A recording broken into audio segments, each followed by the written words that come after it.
Okay, now I know where I'm at. So in this video, I want to go over how to UV and set up materials for a object that has been fractured. So let's create a sphere and we will fracture that. I'm going to go into here and let's switch this over to a polygon mesh. And just do a simple fracture on it. We're going to create scatter points, Voronoi fracture, Voronoi fracture point, and that should get us to a simple fracture.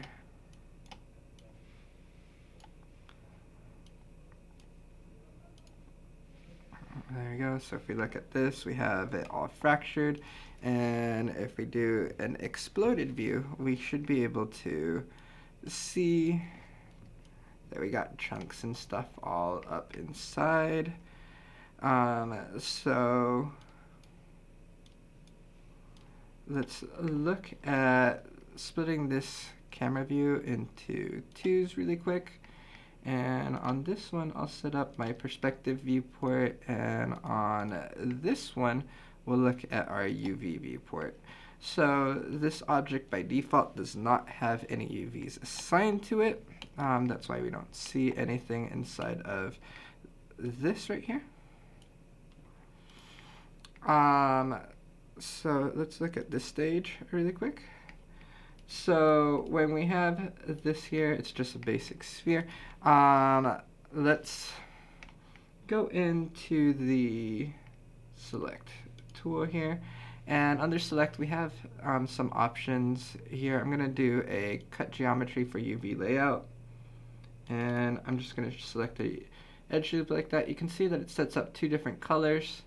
And that gives us the top and bottom halves of the sphere so that we can texture. It's not necessarily how I would want to texture this, but it's just an example to show you how to set up the UVs. And this is a really basic object as a sphere. So maybe I'd do it this way if I was doing like an eye, and I wanted to paint the eye details and stuff like that. So I have two shells there. I'm going to go to the modeling tab and go to group with that selection on. So what that does, it creates a group for us, and it has these edges selected. I'm going to call this my sphere UV shell GRP for group, so that I can access that later. Then from there, I want to do a UV flatten. I believe it's the UV flatten. We'll check it out in a minute. Just want to collect all those. There, so it's flowing through here. And when I do that, it gives me a warning. And the reason, well, we can look at the reason. If we look at the warning here, island 0 cannot be flattened because it has no boundaries. So we haven't given it the seams. Here in the seam groups, we can actually set that group that we just created, and it flattens out the UVs so that we can texture that. So that gives us kind of the outside part that we want to texture. Let's look at the exploded view now. So when we go down here, we can see that we have all this extra geometry in here, but it's all right on top of each other. So that's not really all that super useful for us, because they're all basically like in between these edges and things like that, all the extra detail. So we need to be able to grab all the information from the inside of the sphere and be able to texture that. I'm just going to show you guys a method to do that really quick and be able to put like a kind of noise type texture on it. If you wanted to paint them individually, you can go in and project onto each surface if you want to, but this is kind of like a quick and dirty way to do it. So if we look at the Voronoi fracture here, there's a tab called groups, and it gives us interior groups and exterior groups. So it separates that out for us automatically once we do the Voronoi fracture. So let's try that now. Let's try the UV project here, and by group we don't want to do all the group, we want to just do the sphere, and I guess this is not the method that I want to do, so sorry. Let's do a UV unwrap. That looks better. So all I gotta do is select the group, which is the inside. So we get the outside part there, and we have all the inside parts as well. So that works out really well for us. And if you look in here, we have each one of those insides. They're kind of small because it's trying to space it out. You can see that's spaced out by 2 units. You can decrease this, and it will give you a little bit more effective use of the space. Maybe I'll just do it at 0.1, so that you can put a separate material on the inside that has a texture pattern or whatnot, compared to the outside. So let's set that part up. And now that we have the UVs done, I don't need that part anymore, so I'm going to go to single view and switch back over to my perspective. Here I'm going to create 2 materials. And here, these materials are just going to be like connecting and showing that we have a material. Copy and paste that. Connect it there. Okay, so this one up here, let's say that the group is going to be the inside, and this one here, we are going to the outside. So that assigns both of the different shaders for us, or the materials, sorry. And here we can pick from the list of materials. Currently we do not have any materials, so we have to create some.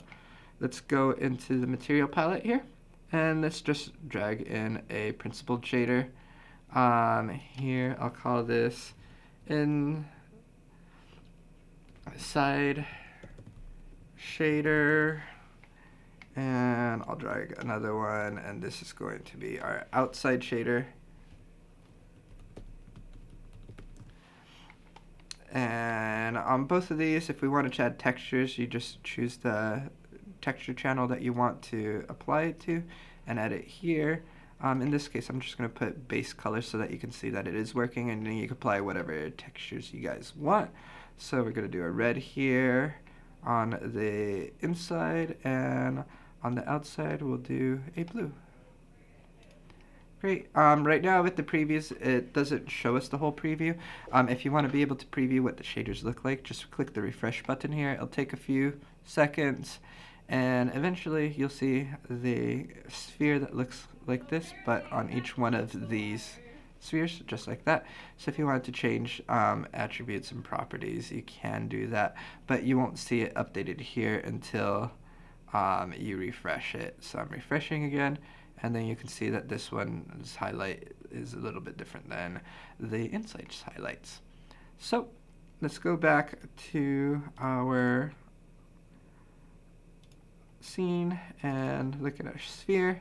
Material 1, this is inside, so I'm going to click on that. I'm going to go into our materials, and I have our inside shader. Click on that. And on this one, we have our outside shader that we want to attach. So we'll connect it there. Push the eyeball. If we want to look at it all the way, just jump out into your scene level. And you have both of the materials assigned for the inside and outside, and we can see that it's working properly. Just really quick, if you want to set up a render for this to see what it looks like rendered, right now I haven't set up anything, so we could go to the out channel and create a